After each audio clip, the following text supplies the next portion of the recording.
wujidat, Allah jadikan manusia itu mengandung seluruh rahasia alam semesta ini.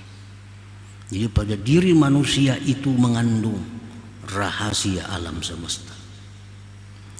Walidzalik yuqalu lahu, oleh karena itu dikatakan, disebut manusia itu al-alamul asghar, alam kecil, alam replika. Jadi seluruh alam semesta, dunia dan akhirat itu ada, terlihat di tubuh manusia.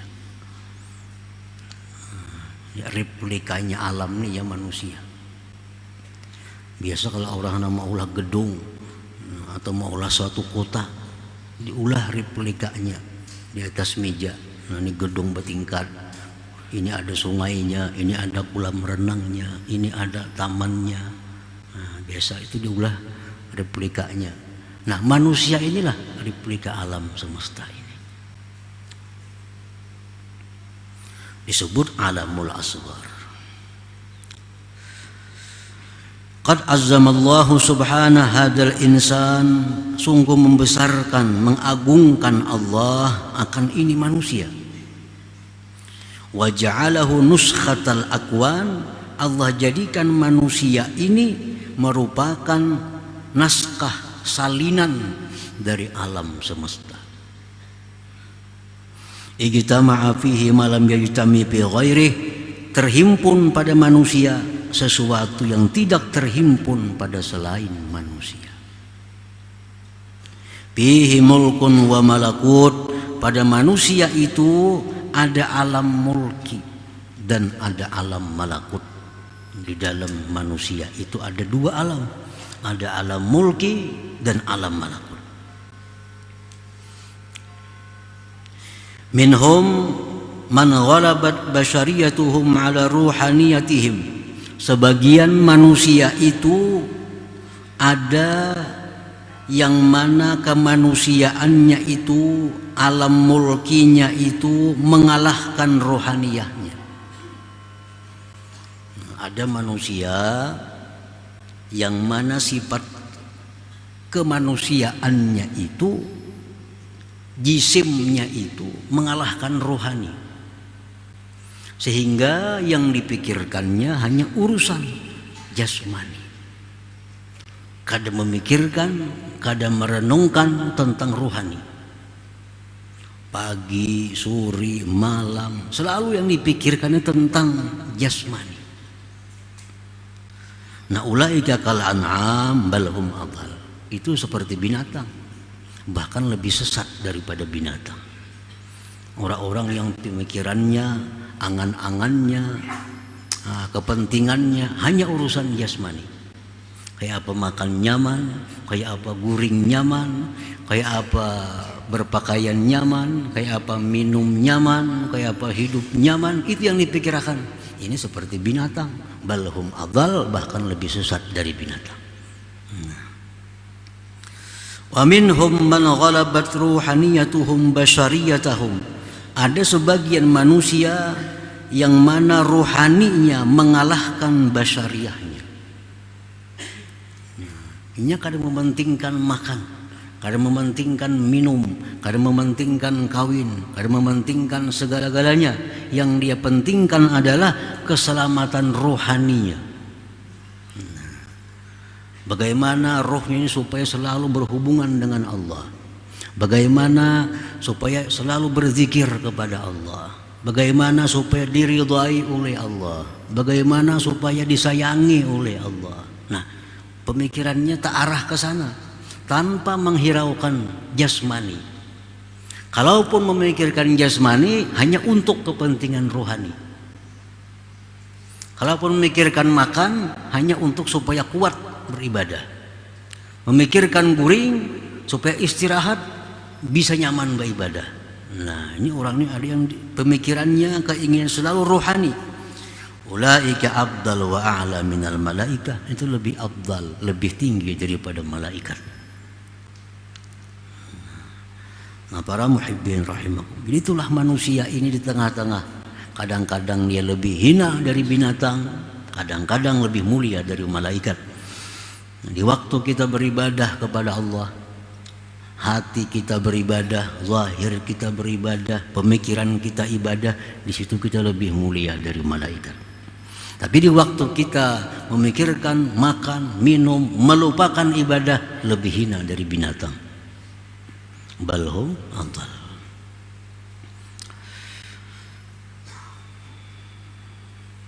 Fil insan sifatul malaikatil kiram. Pada diri manusia itu ada sifat malaikat yang mulia. Dalam diri kita nih ada sifat malaikat. Al-aqlu wal ibadatu wal ma'rifah. Nah, akal, ibadah, ma'rifat. Nah, itu sifat malaikat ada pada diri kita. Akal yang sihat, ibadahnya jalan, ma'rifatnya, ini manusia di situ ada sifat malaikat. Wa fihi sifatus syaitan, pada manusia itu ada sifat syaitan. Dalam diri kita ada sifat syaitan. Al maksiatu wal igwa, maksiat dan menyesatkan orang. Kadang-kadang kita mau melakukan maksiat, mengajak orang pulang berbawaan kepada maksiat. Nah, ini kita jadi syaitan. Jadi syaitan. Jadi dalam diri kita ada sifat malaikat, ada sifat syaitan. Wa fihi sifatul hayawanat, dan pada manusia itu pula ada sifat-sifat hewan. Komplit. Ada sifat hewan. Annahu fi halatil ghadab yakunu asada. Manusia itu pada waktu marah jadilah dia singa. Pada waktu marah jadi singa. Ini manusia. Wa fi halatis syahwah yakunu khinzira. Pada waktu syahwat, nah, itu ada sifat babi pada diri manusia.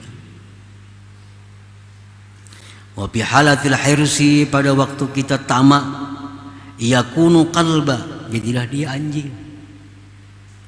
Dalam diri kita ada sifat anjing. Kapan? Pada waktu tamak. Anjing dibari bejulur ilat, kada dibari bejulur juga ilatnya. Hendak, selalu hendak.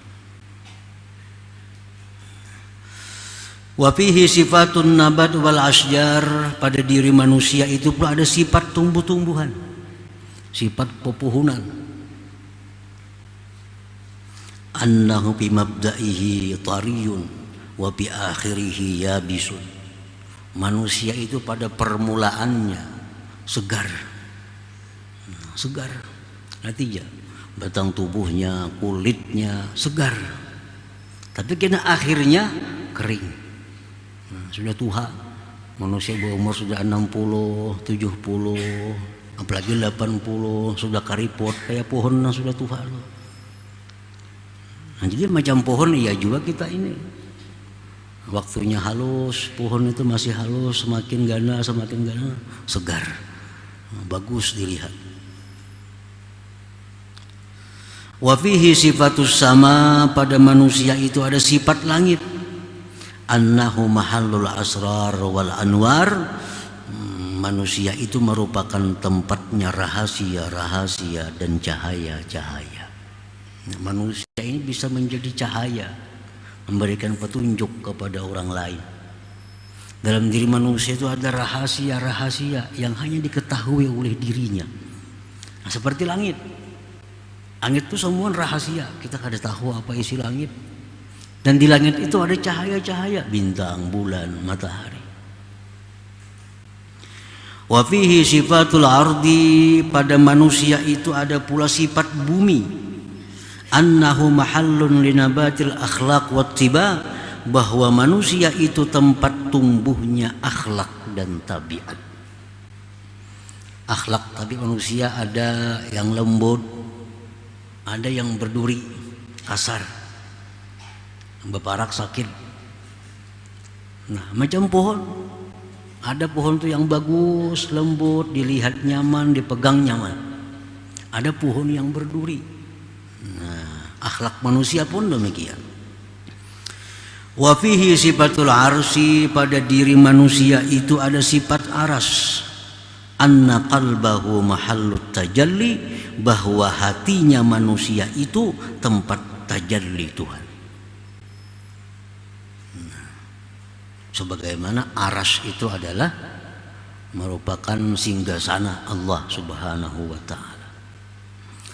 Wa fihi sifatul lauhil mahfuz, pada diri manusia itu ada sifat lauhil mahfuz.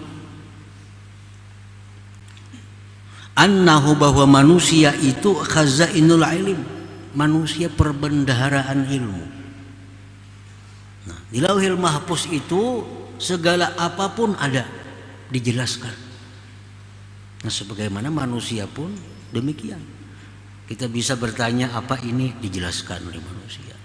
Bagaimana ini, dijelaskan oleh manusia. Seperti lauhil mahfuz. Wa fihi sifatul qalam, pada diri manusia itu ada sifat al-qalam. Dhabitun lil ulum, yang mendabit, yang menulis bagi ilmu-ilmu. Wa fihi sifatul jannah, pada manusia itu ada sifat surga. Annahu idza hasunat akhlaquhu tana'ama bihi jalisu. Ada diri manusia itu ada sifat surga. Orang yang baik akhlaknya, maka orang di sampingnya pun akan nikmat. Nah, manusia yang baik, budi pekerti, akhlaknya, orang sekelilingnya pun jadi nikmat. Nah, itulah surga. Wa fihi sifatun nar, dan pada diri manusia itu ada sifat neraka. Annahu idza qabuhat akhlaquhu ihtaraqa bihi jalisuh. Pada diri manusia ada sifat neraka, yaitu bila mana jahat akhlaknya, terbakar orang-orang sekelilingnya. Orang yang jahat akhlaknya, sekelilingnya kada nyaman orang, kada merasa tenang, kada merasa aman. Kalau kita ada di samping orang yang buruk akhlaknya itu. Nah, ada pada diri manusia. Nah, para muhibbin rahimakumullah. Nah, maka itu lengkap dalam diri kita ini Allah menciptakan. Replikanya alam semesta ada pada diri manusia. Nah, Allah menciptakan itu sedemikian rupa supaya kita sadar bahwa kita ini makhluk yang sangat dimuliakan Allah, makhluk yang sangat komplit, makhluk yang sangat berharga.